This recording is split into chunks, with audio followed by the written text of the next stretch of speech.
Bismillahirrahmanirrahim. Di sini saya akan mempresentasikan tugas asinkron yang telah diberikan oleh dosen hukum dagang Bapak Budi Agus Riswandi tanggal hari Selasa tanggal 6 April 2021. Yang pertama pertanyaan adalah tentang wajib daftar perusahaan. Di situ menerangkan bahwa tujuan dan sifat wajib daftar perusahaan adalah untuk mencatat bahan-bahan terang-terangan yang dibuat secara benar dari suatu perusahaan dan merupakan satu informasi yang resmi untuk semua pihak yang ingin berinteraksi berkepentingan tentang perusahaan tersebut dengan perusahaan tersebut. Jadi ya ini sebagai ya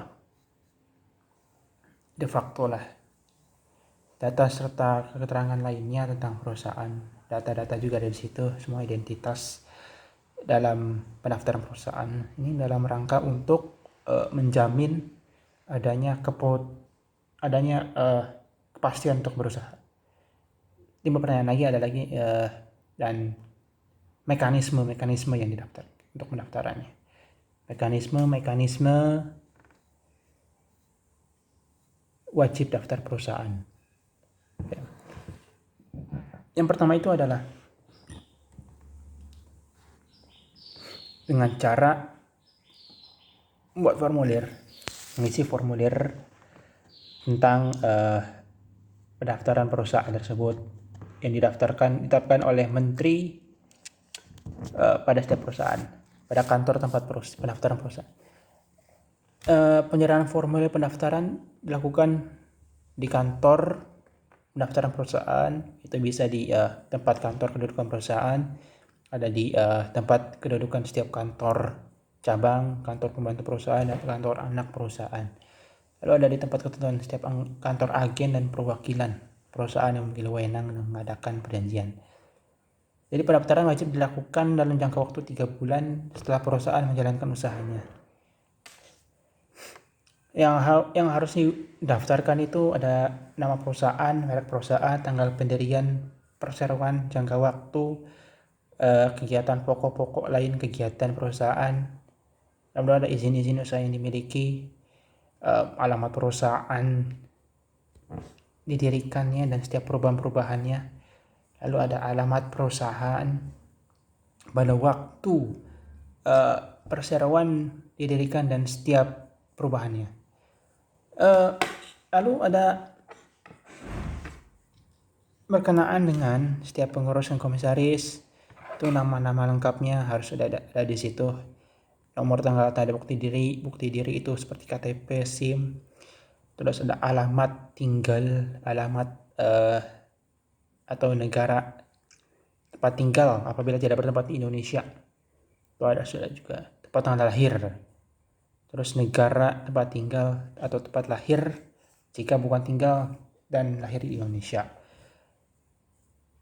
Lalu ada modal dasar, besaran modal, terus ada banyaknya nominal masing-masing saham, tanggal dimulai perusahaan, tanggal nomor pengesahan badan hukum, tanggal pengajuan permintaan pendaftaran.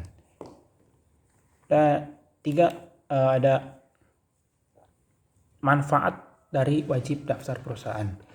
Oke, jadi manfaat yang saya tangkap di atas adalah bahwa kalau kita mendaftarkan perusahaan itu akan menjamin kepastian legalitas untuk berbuat hukum, untuk melakukan jual beli, transaksi jual beli, kepastian untuk berbisnis yang dijamin oleh kementerian. Dan di situ jika kita tidak mendaftarkan perusahaan kita, maka kita tidak akan menjamin kepastian perusahaan. Ya kan, jika kita mendaftarkan maka kita akan mendapatkan kepastian untuk berusaha. Jadi itulah salah satu keuntungan jika kita mendaftarkan perusahaan kita, dan kita akan dikenal oleh orang, dan kita mempunyai, kalau kita ada masalah kita bisa menemukan solusinya. Saya punya dokumennya bahwa ini perusahaan ini telah disahkan. Jadi ya daftar perusahaan itu adalah kunci untuk berusaha ya di Indonesia. Itu manfaatnya. Lalu dalam ketentuan dokumen perusahaan itu mengandung pengertian bahwa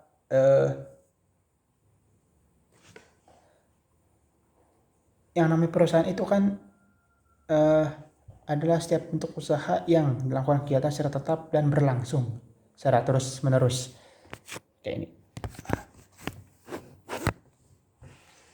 secara terus menerus. Jadi tujuan untuk memperoleh keuntungan itu juga yang merupakan tujuan dari perusahaan. Ada laba, itu tujuan dari perusahaan juga. Nah,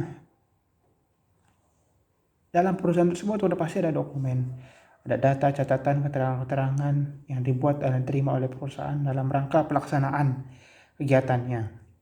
Itu ada tertulis di atas kertas, merupakan sarana lain yang terekam dalam bentuk corak apapun yang bisa dilihat, dibaca, dan didengar. Jadwal